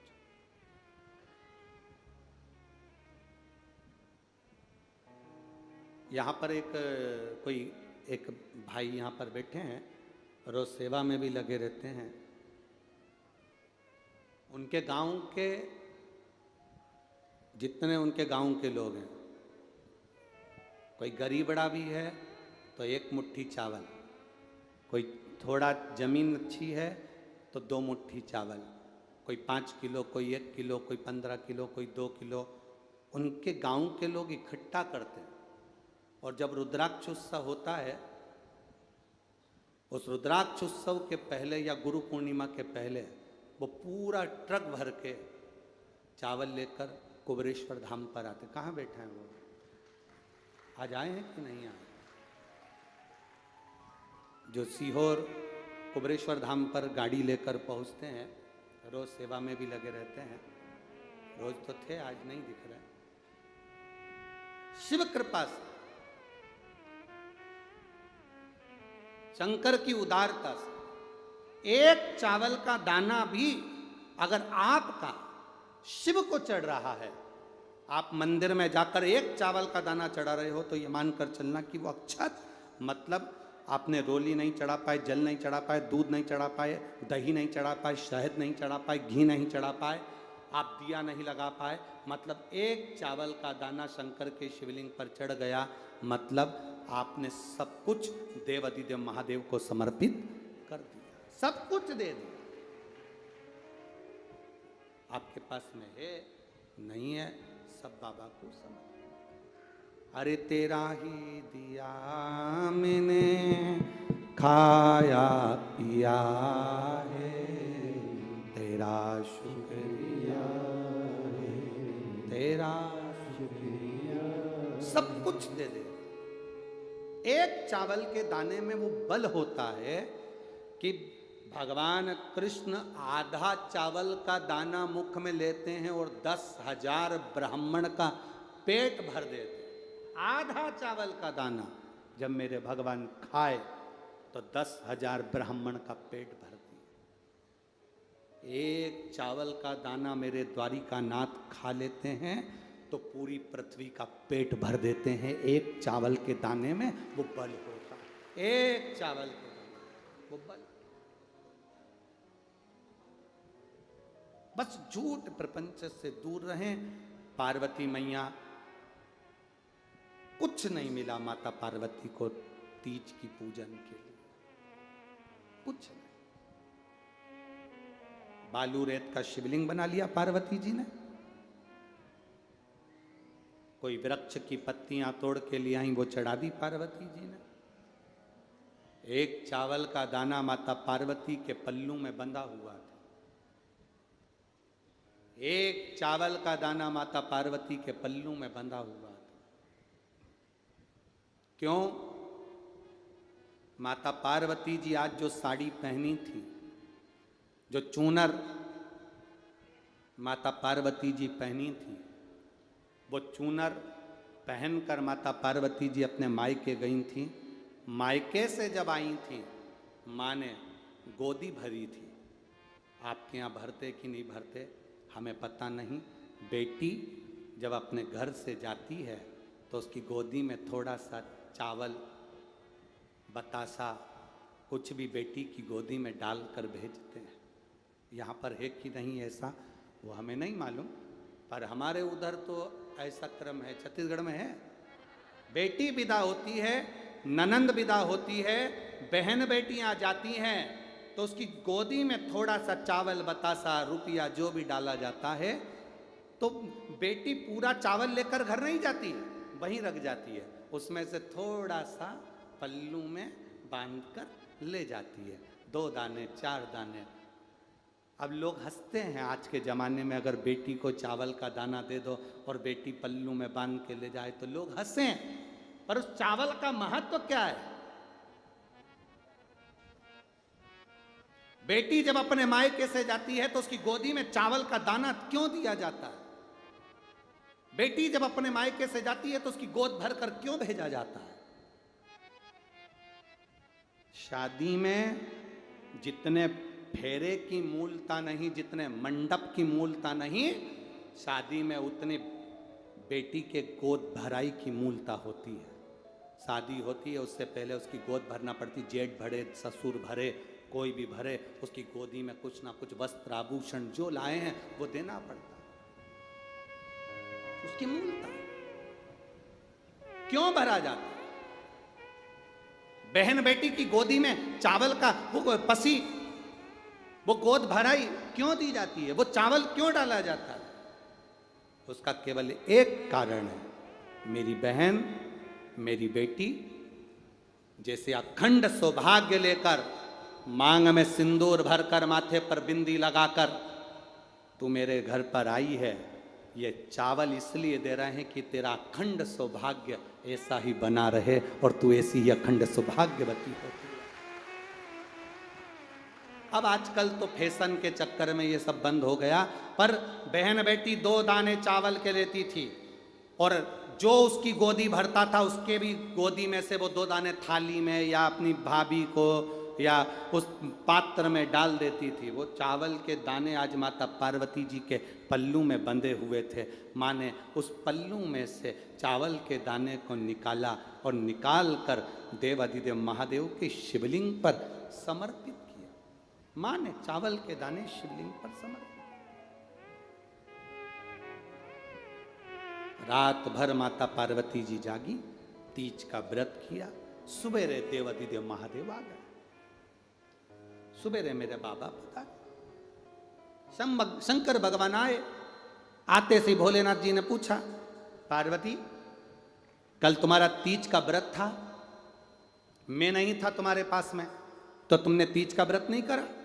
पार्वती जी बोली, अभी सुबह के टाइम तो मैंने आपका पार्थिव शिवलिंग का निर्माण कर कर बालू रेत का शिवलिंग बनाया, उसको विसर्जन करा, पूजन करी मैंने, अभी करी।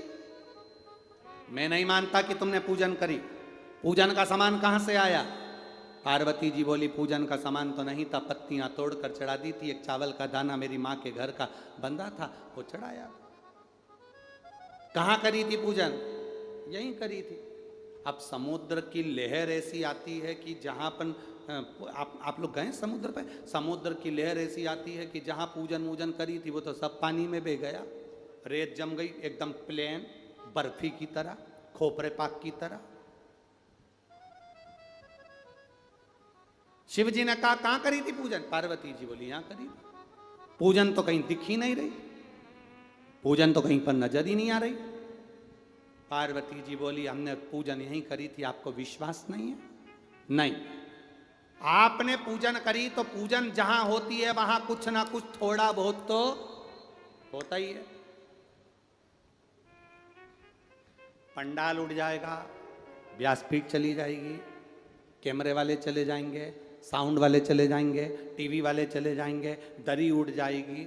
फिर भी कौड़िया वालों, तुम अगर 15-20 दिन बाद भी अगर इधर आसपास में कहीं घूमोगे तो तुम्हें शिव महापुराण की कोई ना कोई निशानी तो पड़ी मिली ही जाएगी। कोई दोना पड़ा मिल जाएगा, पन्नी पड़ी मिल जाएगी, कुछ ना कुछ पड़ा मिल जाएगा, कुछ ना कुछ तुम्हें मिलेगा कि हाँ यहाँ कथा हुई थी, यहाँ पर कथा हुई थी, कुछ ना कुछ ऐसा मिलेगा। अब भगवान बोले पूजन होती है तो कहीं ना कहीं कुछ ना कुछ तो मिलता है। आप बताओ मुझे यहाँ पर क्या है, क्या पड़ा है यहाँ? पूजन का कोई साहित्य, पूजन का कोई सामान दिख नहीं रहा। पार्वती जी बोली, बड़ी गजब फंसी आज तो मैं, अब इनको कैसे बताऊं कि पूजन मैंने करी थी और यहीं पर करी थी। पूजन करी और मैंने यहीं पर करी, कैसे बताऊं? सामने गौ माता खड़ी थी। पार्वती जी ने कहा, रुको अभी रुको, मैं पूछवाती हूं मैंने तीज की पूजन करी कि नहीं करी। पार्वती जी ने गौ माता को आवाज लगाई, मैया आओ। गौ माता नजदीक में आई। पार्वती जी ने कहा, गौ माता रात्रि को तू जगी थी मेरे साथ, मैंने तीज का व्रत करा, पूजन करी, भजन करा, शिवलिंग बनाया। गौ माता बोल, मैंने रात्रि को तीज का व्रत करा कि नहीं करा तू बता। गौ माता ने अपना मुंह खिला दिया, गौ माता ने मुंह खिला दिया। अब जैसे ही गौ माता ने मुख खिलाया, शिवजी ने कहा देख ले पार्वती, तूने पूजन नहीं करी। पार्वती जी की आंख में जल भर गया। प्रभु आप जानते हो ना, गाय ने तुम्हारे सामने भी एक बार झूठ बोला था ना। शिवजी कहते हैं मानता हूं, पर आज तो तू प्रूफ दिलवा रही ना।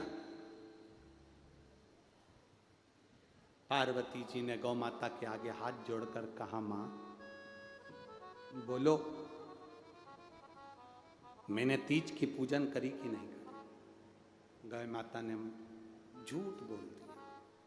कारण पूजन तो करी थी, पर पूजन का कोई प्रसाद कोई भाग गाय को नहीं मिला था।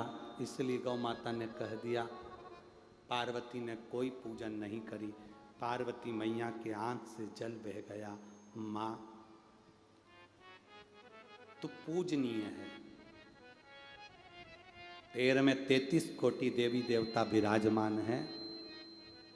धर्म तेरे पथ पर टिका हुआ है मां, पर तूने झूठ बोला है तेरे मुख से।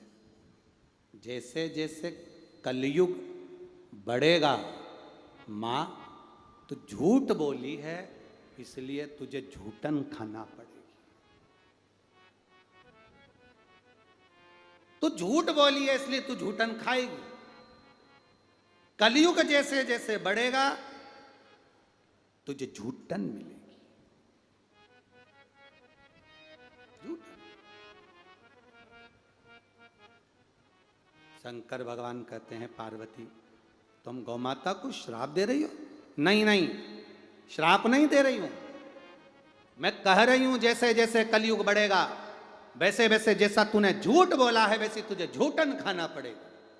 गाय पवित्र है, शरीर पवित्र है, पर मुख इसने झूठ बोला है।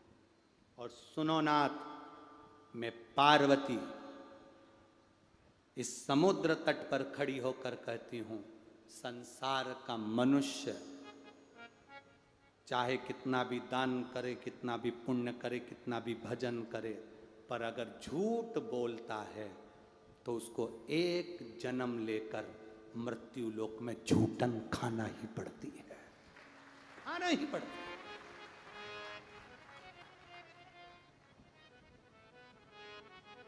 84 लाख योनियों में एक योनि चींटी की भी होती है। 84 लाख योनियों में एक योनि चींटे की भी होती है। 84 लाख योनि में एक योनि झिंगुर की भी होती है। 84 लाख योनियों में एक योनि हमारी गाय की भी होती है। 84 लाख योनियों में एक योनि हमारी कुत्ता की भी होती है। 84 लाख योनि में एक योनि हमारी सुंगर की भी होती है। इस योनि में से हमको निकलना पड़ता है।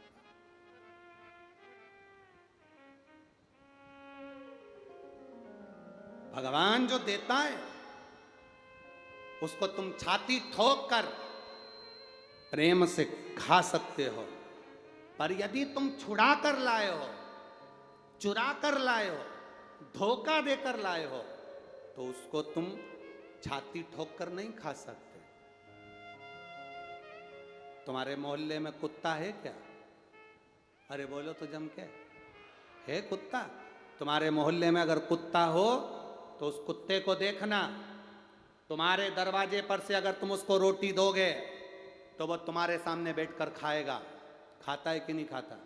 बोलो जम के बोलो जरा, खाता है।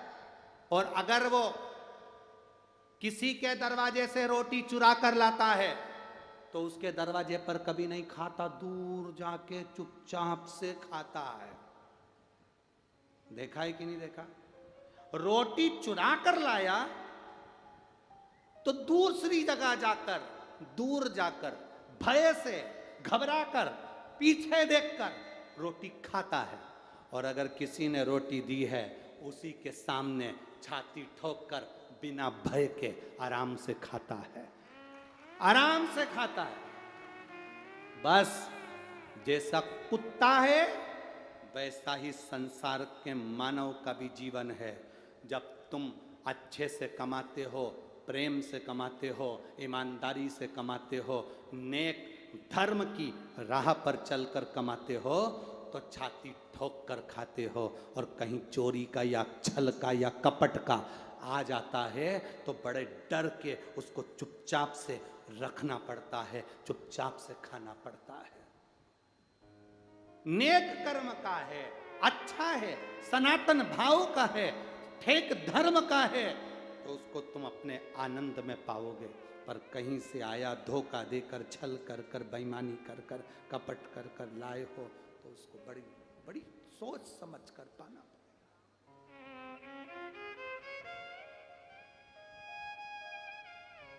बहुत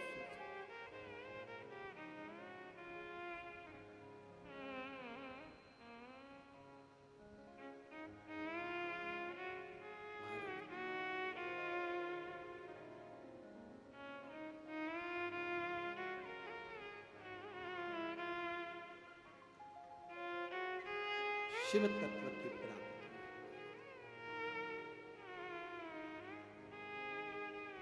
ये शंकर भगवान की कृपा से जो शरीर मिला है, इस शरीर को समझने वाला ही समझ सकता। शरीर,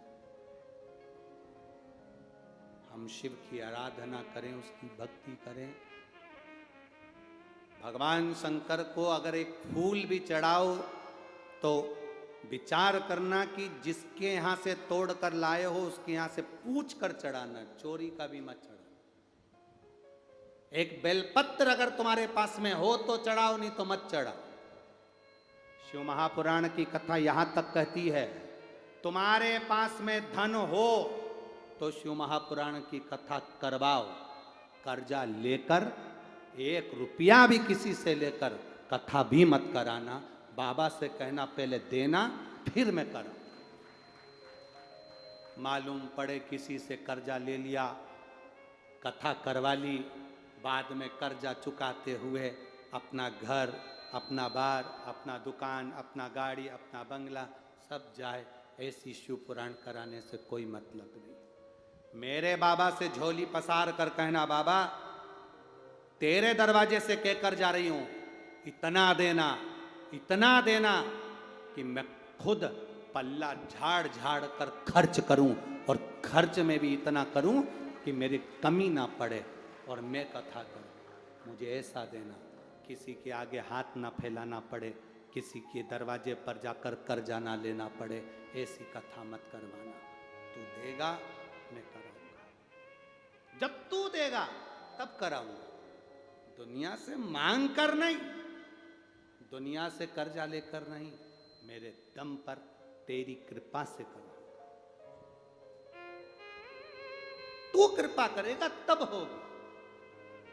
एक माता जी कर रही थी, कोटा में एक माता जी मिली, बड़ी बुजुर्ग थी, बहुत, जैसे यहाँ पर आपको दिखाया था मटका, देखा था मटका, मटके पे पत्र लिखा था कि मेरा मन है कि कथा करो। हम केवल इतना कहेंगे, आप कथा सुनते रहो, भले टीवी पर सुनो, आस्था चैनल पर सुनो, चाहे फेसबुक यूट्यूब पर सुनो, चाहे पंडाल में बैठकर सुनो, तुम्हारे नजदीक में जहां कथा वहां जाकर सुनो। एक बार देवाधिदेव महादेव से दिल से कहना, बाबा मेरा मन है कथा करवाने का। मैं कथा नहीं करवाऊंगी, करवाएगा तू। तेरा नाम कुबेर भंडारी है, जब तू दुनिया का भंडार भर सकता है तो मेरा नहीं भर सकता। भरेगा तू और कथा करवाएगा तू। मेरी सामर्थ्यता नहीं कि मैं कुछ करा लूं, कराएगा तू। हम तो सहज जीव हैं, हम सहज। मेरे भोले तेरी नौकरी सबसे बढ़िया है, सबसे। हम तेरे दरवाजे की चाकरी करें, तेरी नौकरी करें, तू ऐसी कृपा कर कि दोनों हाथों से लुटाएं, कम ना हो, लुटाएं कम ना हो। तेरी बड़ी दूर किनारा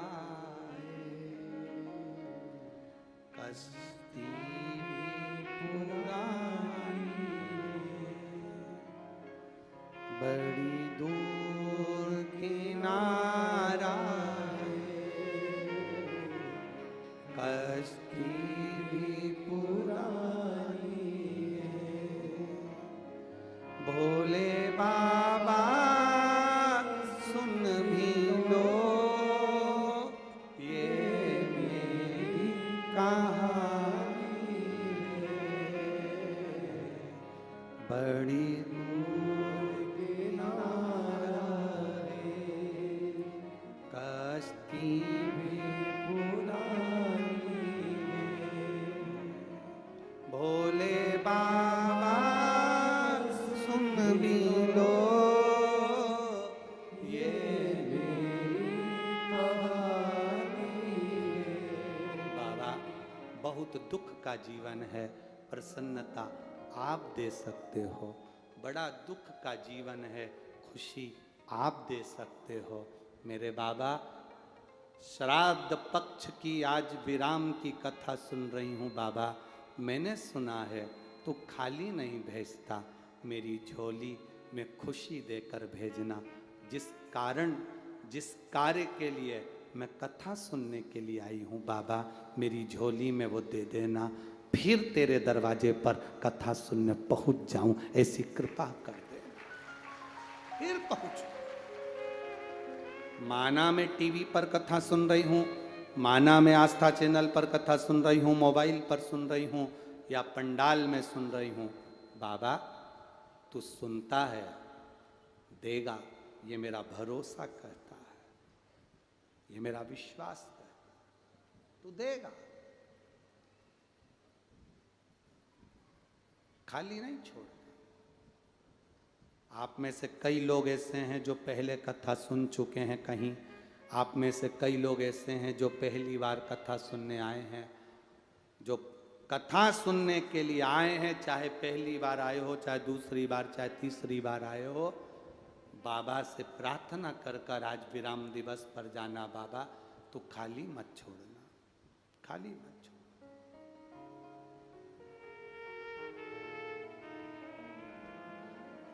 तेरी कृपा, तेरी दया,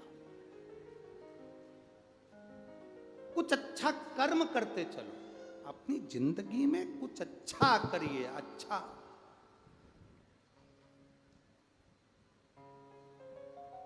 भूखे को भोजन कराना, प्यासे को पानी पिलाना, किसी के दुख में कभी खड़े हो जाना, किसी की तकलीफ में आकर खड़े हो जाना, ये जीवन का एक आनंद है, जीवन का एक सुख है।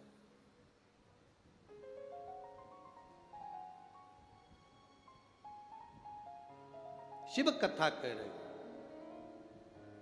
बाबा देवादिदेव महादेव का चरित्र कह रहा है। गौमाता, जैसे जैसे कलयुग बढ़ेगा, तू जो झूठ बोली है तो तुझे झूठन खाने को मिले।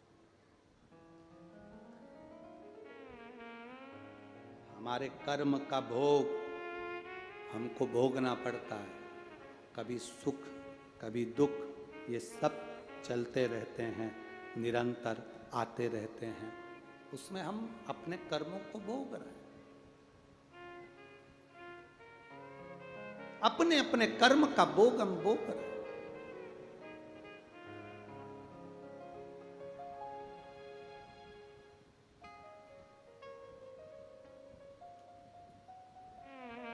महाराज, समय आया, शिव कथा कहती है, बाबा देवादिदेव महादेव पार्वती जी को लेकर वापिस कैलाश पर पहुंचे। पार्वती जी का फिर मन करा, बाबा से विनती करी, मेरा मन है मेरे नाना के घर में, पितृलोक में, मुझे अपने नाना से मिलने के लिए, पितरों से मिलने के लिए जाना। आज पहले एक बार माता पार्वती पितृलोक गई थी तो अपनी मां मैनावती के साथ गई थी, और आज माता पार्वती पितृलोक जा रही है तो अपने पति भगवान शिव जी के साथ जा रही है। मेरे नाना के घर में चलिए, पितृलोक चलिए। शिव जी कहते हैं, पार्वती हम और पितृलोक, हाँ आप मेरे साथ पितृलोक चलिए। शिव जी कहते मैं पितृलोक जाऊं? हाँ।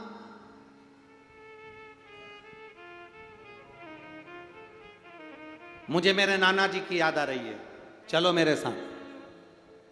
देव अधिदेव महादेव ने पार्वती जी का कहना माना, शंकर भगवान पितृलोक की ओर जाने लगे। पितृलोक की ओर शंकर पार्वती जैसे ही कदम बढ़ाकर पितृलोक की दिशा की ओर, दक्षिण दिशा की ओर जैसे ही जाने लगे, शंकर भगवान ने जैसे ही दक्षिण का मुख कर कर दक्षिण दिशा की ओर जा रहे हैं, दक्षिण की ओर जा रहे हैं शिव जी। जब दक्षिण दिशा की ओर जाने लगे, सारे की सारे पितर, सारे की सारे 33 कोटि देवता, सब 33 कोटि देवता, पितर, वासुक, आहूत, जितने जितने देव होते हैं संसार के सारे देवता शिव जी की ओर आने लगे, शंकर भगवान की ओर आने लगे। सब शिव जी की ओर आते हुए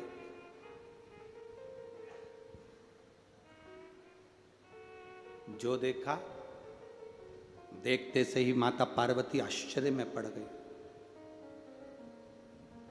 बहुत समझने वाली कथा है, शायद हमने भी अपनी जिंदगी में पहली बार इस संवाद को बांचा है, और जितने आस्था चैनल पर कथा सुन रहे हैं और जितने मोबाइल पर और जितने इस कौड़िया गांव में सुन रहे हैं, इस संवाद को पहली बार आप लोग भी सुन रहे हैं, पहली बार सुन रहे हैं।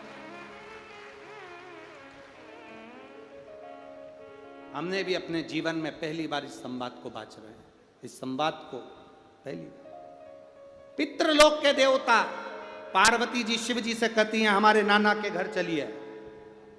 शंकर भगवान जा रहे हैं, कुछ कदम चले हैं भगवान दक्षिण की ओर, और पितृलोक के देवता, आहूत लोक के देवता, वासुक लोक के देवता, 33 कोटि देवता सब ऊपर से नीचे कैलाश धाम के लिए आने लगे।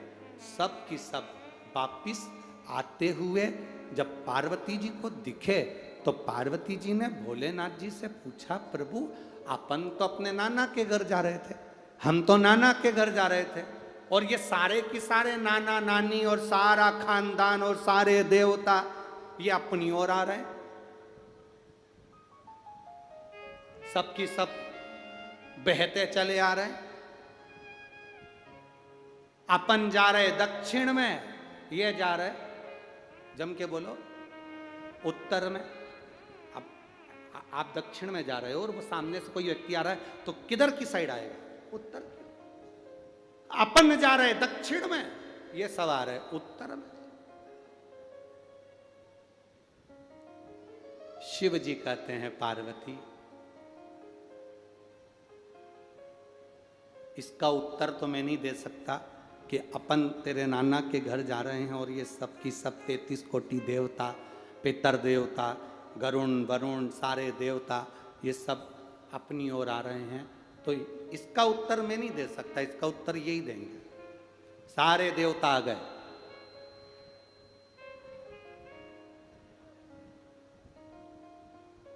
सब की सब शंकर जी की ओर जा रहे हैं। शंकर जी जाते हुए दिख रहे हैं, शंकर जी जाते हुए दिख रहे हैं दक्षिण की ओर, और ये सब उत्तर की ओर। शिव जी ने देखा कि ये लोग तो रुके ही नहीं हैं।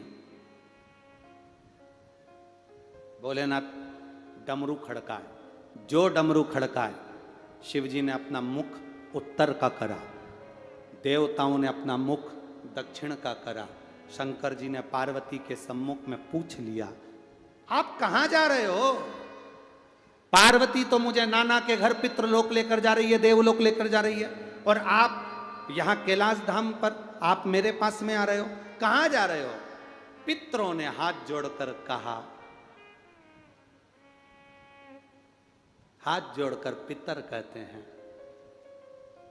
हमारा भोले बाबा, हमारा दामाद, हमारी बेटी हमारे घर आए, या हमारा शंकर हमारे पास में आए, ये ठीक नहीं। हम हमारे भोलेनाथ के पास जाएं, इससे बढ़कर कोई सौभाग्य नहीं है, इससे बढ़कर कोई सौभाग्य नहीं है। बाबा पितरों ने हाथ जोड़कर शंकर भगवान से विनती करी, है भोले बाबा बस इतनी कृपा करो, संसार में रहने वाले मनुष्य श्राद्ध पक्ष में केवल 16 दिन हमको जल देते हैं। कितने दिन देते हैं? 16 दिन। धूप 16 दिन देते हैं, ब्राह्मण भोज 16 दिन कराते हैं, गौ भोज 16 दिन कराते हैं, कौवे को भोजन 16 दिन देते हैं, कुत्ते को भोजन 16 दिन देते हैं।